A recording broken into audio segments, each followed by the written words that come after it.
మీకు అన్నిటికన్నా simple product and తక్కువ రిస్క్ ఉండి ఎక్కువ హ్మ్. రిటర్న్ ఉంటే మాత్రం I suggest you go for the one ETFs.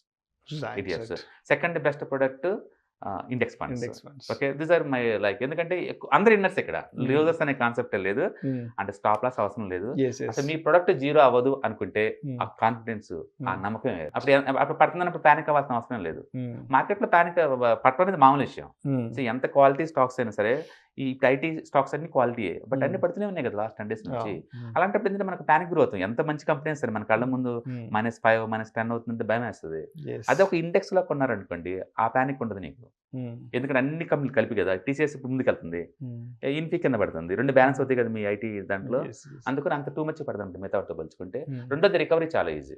Right. Stocks right. అనుకోండి పట్టడం స్పీడ్‌గా పడితే హ్మ్. రికవరీ చాలా స్లోగా అవుద్ది. హ్మ్. ఇండెక్స్‌లో అలా కాదు. పడేటప్పుడు స్లోనే, హ్మ్. రికవరీ మాత్రం మిగతా వాటిలో బాగా అవుతుందన్నమాట. రైట్. రైట్. అందుకని index funds and ETFs is the best product particularly for the retailer.